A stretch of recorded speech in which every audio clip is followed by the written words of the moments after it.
Hi, I'm Nikki Lowe and welcome to the Wisdom for Working Mums podcast show, where I share insights and interviews that support women to combine their family, work and life in a more successful and sustainable way.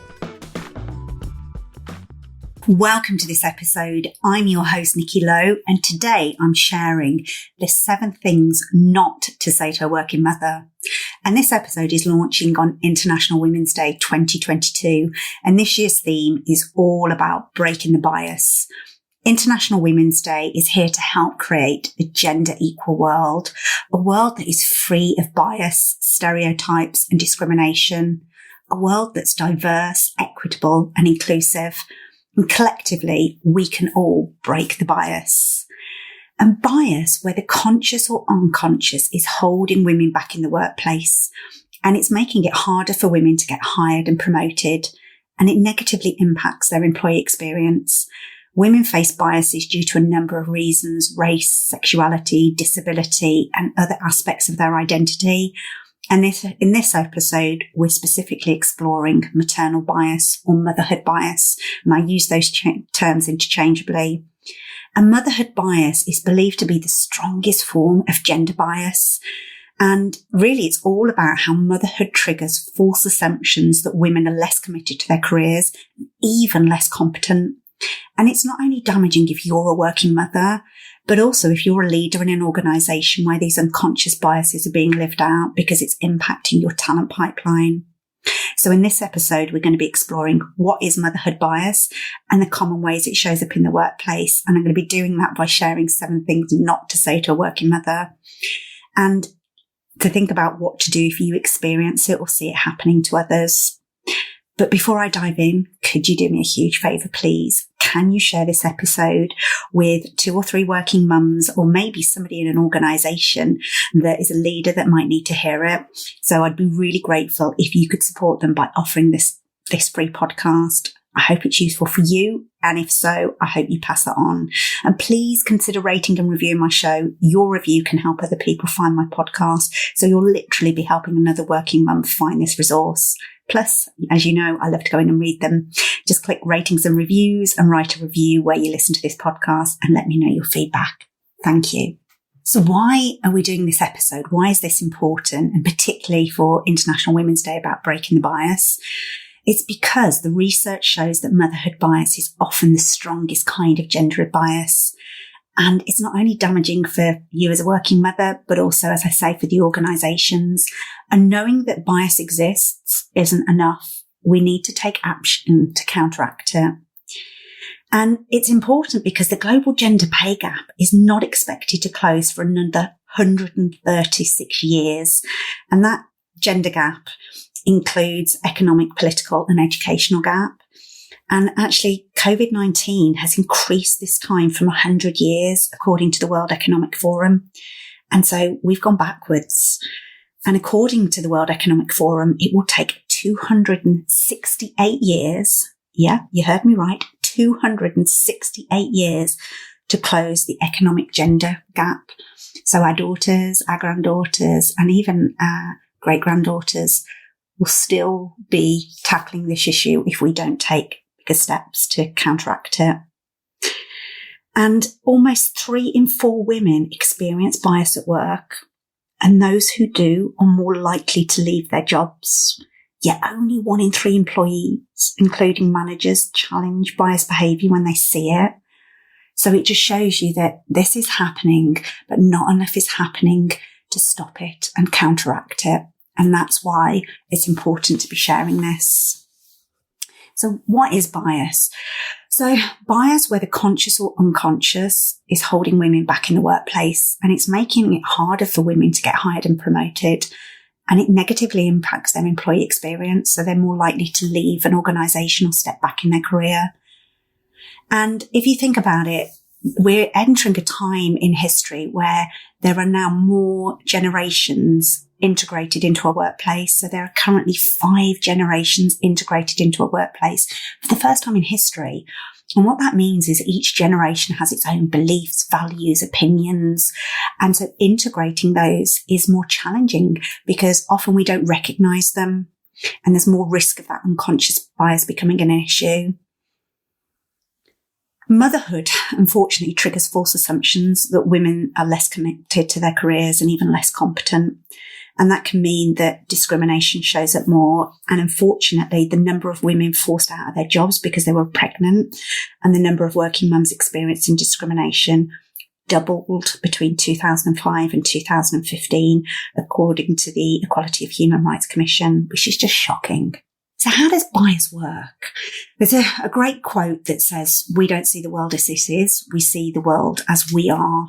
And I think that's so true. We all have bias, whether in male, female, no matter what age we are. It's not a matter of whether we have bias or not. It's to what extent and to what depth. So everyone falls into these bias traps. Men, women, old, young, different nationalities, races, religions. And each of our biases will be influenced by the systems we've belonged to. So if you imagine yourself as a peacock with this beautiful peacock's tail full of feathers, and each feather in your tail represents a system that you belong to. It could be your family of origin, your country of origin, your nationality, your race, your religion, your family of procreation, your educational system, the first organisation you worked in, your friendship systems. All of these different systems represent kind of a feather in your tail. And each of those potentially highlights our differences. So we have these different level of differences, our primary, secondary, and then our organisational differences. And that can mean we see the world in a very, very different way, but often we're unconscious to that. So we have to be really aware of how that might show up, particularly in the workplace. And what we know is that there is a motherhood penalty. It's now well documented, with women experiencing a drop in income of 30% after giving birth for the first time, and it never catches up. And this is known as the motherhood penalty. Women start falling behind men in terms of their rank and their probability of being promoted just after the birth of their first child. And about a decade later, women's earnings plateau around 20% below the level just before they became a parent. And the pay gap between mothers and childless women is more than the pay gap between men and women without children. And I'll say that again, because if you've not come across that statistic before, it kind of needs repeating. The pay gap between mothers and childless women is more than the pay gap between men and women without children. So there was a piece of research done called Children and Gender Equality study, and it was done in 2017, and they concluded that childbearing is the cause of 80% of the gender pay gap. So the issue that we have with this is 1 in 3 men think we've achieved gender equality and equal pay, and that was according to a YouGov piece of research in 2019. So most people think it's not an issue anymore, even though it's shown that actually the pay gap's increasing. And it's not a temporary issue either. This gender pay gap means that a 65-year-old woman's pension pot is 1/5 of what an average man has at the same age. So it impacts them over their life. And in the 2021 Women in the Workplace report, McKinsey discovered that 1 in 3 women are considering downshifting or leaving their careers, and 40% are considering leaving their organisation. So this is having a real impact on our talent pipeline here and now, and on us individually as women and working mothers, and the impact of replacing that lost talent for employers is huge, but the impact on us as employees having to navigate these challenges is brutal too. And why is this so important? It's because all the research shows that when women are at the table where decisions are being made, everyone benefits. And with what's going on in the world at the moment, I think that is more important than ever. So not only do families, societies, and culturally and across the world we benefit, but also, just looking at it from financial perspective, the positive relationship between corporate performance and elevated presence of women in the workplace is proven now with research. So diversity positively impacts organisations. It positively impacts families and communities. The research shows that. But if we don't tackle the bias, we're never going to have the impact that we need and want in the world as women. So we think of our assumptions as kind of the as our windows on the world. We need to scrub them off once in a while or the light won't come in, which is a brilliant quote by Isaac Asimov. And it's really about actually our biases are how we see the world. They're the windows for which we interpret the world. And as I said before, that quote, we don't see the world as it is. We see the world as we are. So our biases filter how we experience the world. And there are two kind of filters that I think impact how we're seen as mothers in the workplace. And you may have heard me talk about this before. It's the paradigm of being an ideal worker, this view that the ideal worker is somebody that kind of starts their career in early adulthood and works full force, full time for 40 years plus and kind of doesn't allow anything outside of their paid work to impact their work. So family life, personal life kind of stays out of the equation. And as women, we're then, if we have children, we're impacted by this ideal mother paradigm that we're constantly there for our children. And we take the full force of the child caring and the emotional and domestic load that goes along with that. And that has a real impact for us. And often we can't see the bias until it's pointed out to us. And it's kind of one of those things that when you start to see it, you can't then unsee it. And I'll give you an example of this. As I said before, bias impacts us all. We can have motherhood bias even as a woman and even as a mother ourselves. And I'll give you an example of this where it showed up in my own life. I was coaching a senior leader in a well-known supermarket chain in the UK. And she headed up their clothing range for the whole of their business.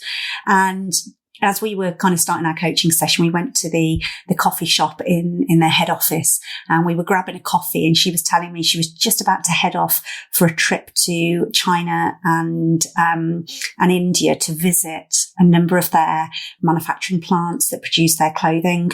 And she was going on this 3-week tour of kind of suppliers and manufacturing plants. And because I'd been coaching her, I knew that she was a mum of young children. And I just in passing, as we were grabbing this coffee, turned around to her and said, "Oh, so, how are you going to manage the children while you're away?" Just out of general curiosity, I was a mum of a young child of my own at that point and was struggling with the juggle. And so I was curious about how she was going to manage it. And she turned around to me and looked me directly in the eye and just said, "Would you ask a male client the same question?" And I remember thinking, oh my God, you're damn right, I wouldn't. And so I said, "You're absolutely right," and kind of thanked her for calling me out on it. But it raised my awareness of my own unconscious bias about how actually an innocent and, genuinely curious question highlights sometimes the bias that we might have.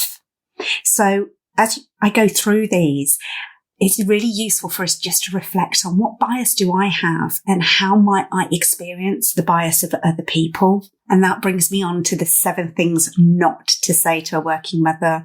And I want you to reflect as I say them. Have you ever been on the receiving end of them? Have you maybe fallen into the trap of saying them? Or do you know somebody else that's been on the receiving end of these? So the first thing is, I assumed you'd want to be at home with your family. And this is a statement when you question a colleague about why you weren't invited to your team evening work event. And why this often comes up is that when women have children, they're often excluded from activities that somebody might perceive that might not be appropriate for family life. So an evening event, might be assumed that a mother would want to be at home with her family. But that's an assumption that's steeped in bias. And it can make that person feel isolated from the rest of their team. And for companies that care about retaining their female talent, that's a problem. Because people often assume that once a woman starts a family, she stops being as committed to her career and job. She's kind of caught in that ideal mother trap that I talked about. And this can lead to generalizations. For example, that a mum will say no to stretch assignment, that business travel or invitation to work events outside hours aren't appropriate. And it's rooted in maternal bias. And it's about reminding that person that you'd like to be given the respect to decide for yourself. Consider pointing out to them the difference in how mothers and fathers are often treated. Do we assume fathers aren't interested in evening events? And you can remind them of the bigger picture. Let's make sure we give all people on our team an equal chance as everyone else. And that's, because there could be a number of reasons why people, that time or that way of an event might not be appropriate for everybody. So number 2, the second thing not to say to a working mother is, I don't think this is a good time for you if you've just had a baby. And this is when you question your boss on why you weren't given a big high-profile project that was linked to your area of work, and they tell you that they don't think it's a good time because you just had a baby. I'm assuming your organisation likely wants to retain and promote talented women. Sidelining them, even with good intentions, works against this goal. It denies them opportunities that can lead to their advancement. And again, it goes back to this piece of motherhood triggers assumptions that women are less competent and less committed to their careers. And as a result, they're actually held to higher standards and presented with fewer opportunities. And the studies show that the maternal wall women face when they have kids is the strongest gender bias, as I've said, and it's rooted in maternal bias. And actually the research shows it doesn't start when a woman has children. It actually starts way before that, when a woman becomes engaged or gets married.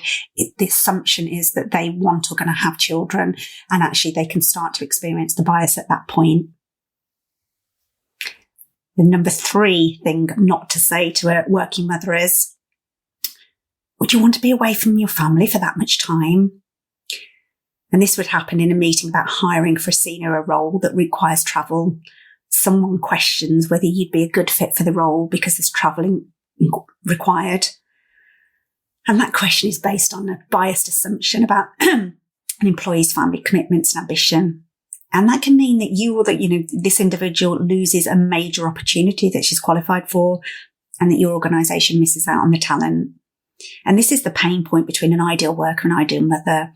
And a working mother generally gets penalised for being stuck in between the two. She can't be the ideal worker because the assumption is she can't work the hours that would be required. And that's because she's held to this paradigm of being the ideal mother that would be there constantly for her family, and that's her primary role. And if you experience this question, perhaps ask, what makes you think that? This may make the person realise that their comment isn't based on hard evidence. And you can also recommend asking all of the candidates how they feel about travel requirements, because regardless of their situation, not everybody might want to travel, and just let them speak for themselves. And the 4th thing not to say to a working mother is, I can see you've got a gap in your CV. That makes you a less attractive candidate. As a hiring manager, if you advocate for a job candidate with no gap in her CV over another with a gap when she's on maternity leave or have been on a career break, that just feeds the motherhood penalty.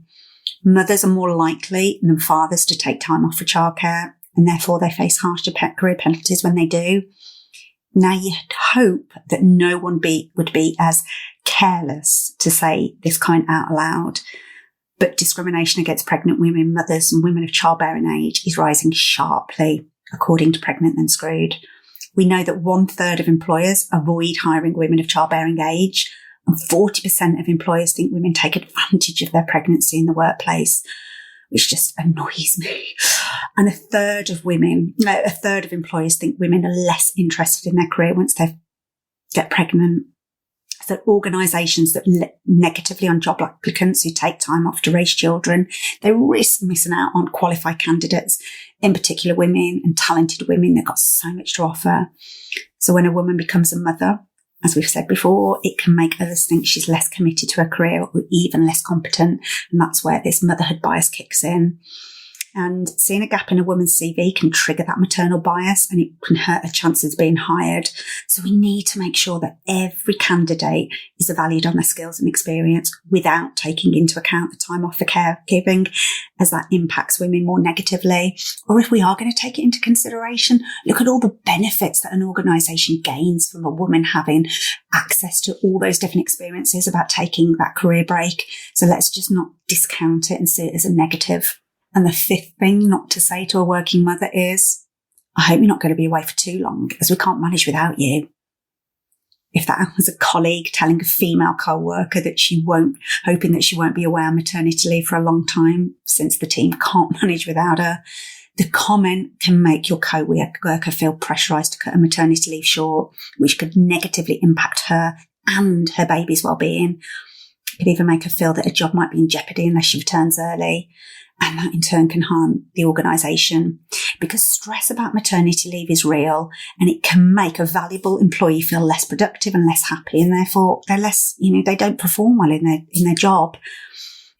And that's like discounted all of the impact that can have on a woman at this like really vulnerable time when you're transitioning to this new chapter in your life. And it happens because there's a set of beliefs about the ideal worker and that they should be willing to sacrifice their personal life to advance their career.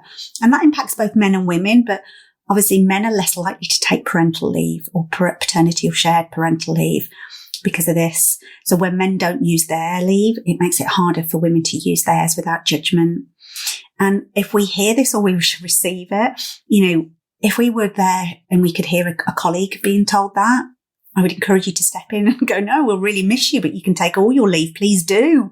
We can offer to help cover their plan, put together a plan of cover while they're gone, and reassure her that she's every right to take her leave and that your organisation will keep her projects on track when she leaves. So the sixth thing not to say to a working mum is, enjoyed your holiday? When she returns from maternity leave. Often, colleagues can jokingly say these things, it's a passing comment. Oh, enjoyed your holiday? And it might be intended as an innocent joke, but the impact can be brutal for a new mum transitioning back into the workplace. As we know, maternity leave is far from a holiday. The sleepless nights, the physical recovery from pregnancy and labour, the unrelenting task of keeping a precious newborn alive and well. And a throwaway comment given to a woman returning from maternity leave can be devastating. That's often when we're most vulnerable, and navigating that transition and trying to recalibrate our relationship with work and life as a mother. And it doesn't matter if that intention behind the comment was innocent. It's the impact that's important here. And I love the quote, one doesn't have to operate with great malice to do great harm. The absence of empathy and understanding is sufficient. And that's by Charles M. Blow. So a colleague's comment is likely to be, unintentional, but it's based on the norms of what it is to be an ideal worker. And the ideal worker is expected to keep work and family life separate and prevent their family from interfering with their work. So the comment is fueled by maternal bias, the false belief that mothers are less committed and competent than fathers and non-mothers. And so the seventh thing not to say to a working mum is, leaving early again? Must be nice to be a part-time worker. And when a mother leaves to collect their child from nursery before they close at 6 p.m, often with the commute time and the stress to make sure they don't hit the traffic, which could delay them from getting there before closing time. So many women I speak to report that horrible feeling in their stomachs, knowing that they need to leave the office, but feel like it's the walk of shame to get out the door, fearing the judgment or criticism of not being the ideal worker, but also the anxiety that if they leave any later, they risk not getting to nursery before closing time. A throwaway comment from a colleague can trip them into a shame storm, and it just makes them feel like they're not good enough. They're not good enough mother and they're not a good enough worker, and that can have really tough consequences. And it reflects the norm that the ideal worker is always available and doesn't need to take time away from work to care for family or pursue personal interests or simply recharge. Decades of research on the ideal worker show that this norm can harm mothers more than fathers, since mothers often do most of the caregiving. So how do we avoid this unconscious bias, and particularly maternal bias? Well, there's one simple and practical thing that I can offer you, and it falls under the banner of what we would call clean language. And clean language is about how do we ask questions and communicate by keeping as many of our assumptions, judgments and interpretations out of the conversation as possible. And the simplest way to do that is to ask questions. And questions will be your friend here as long as they are well-constructed questions. And what I mean by that is open rather than closed. So open questions would be the what, the hows, the whens, the wheres type of questions. But I would encourage you to avoid why questions, because why questions can be loaded with judgment. Like, why didn't you do that? It can be interpreted in a judgmental way. And using questions, open questions, to get curious, to understand what somebody else's experience is, to not assume, and to find out more information. So particularly if you're a manager and you want to help your working mothers, which most managers intend to. It's just, as we said, it gets complicated when their intention and impact don't match. But by asking questions, we can get curious about what somebody's experience is, what they need, what they want from their career, and how we can best support them to navigate their career progression whilst also being a mother. Because each person, regardless of whether they're a mother or not, has different values, different beliefs, different goals, and different preferences. So this approach is useful regardless if somebody's a mother, by getting curious and asking open questions. But it's really, really important if we want to make sure that unconscious bias isn't negatively impacting how we're showing up in the workplace, how we're communicating, and how we're interacting. So I would encourage you to get curious, use questions as your friend. And really, there's 3 steps to counterbalancing motherhood bias. The first one is for us personally to live, how we live it. It starts with us as individuals becoming more aware of our own unconscious biases and committing to using clean language and removing assumptions for how we interact. The second step is about how we lead. So taking the initiative to support women in the workplace. And that goes for us as women too, because the research indicates that other women can be as tough and have as much unconscious bias in terms of motherhood bias to other women. And so how do we support and champion others, and identifying motherhood bias when you see it and being willing to challenge it? And the third step is around how do we embed this into our organisational cultures?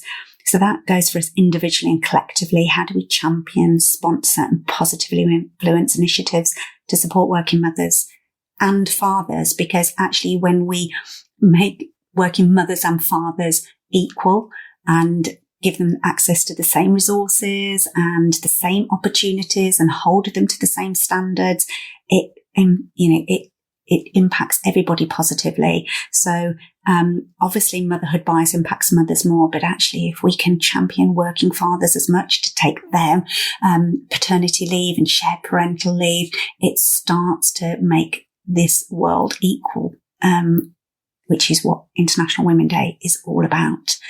I hope you found those insights useful, and I'd love to hear from you.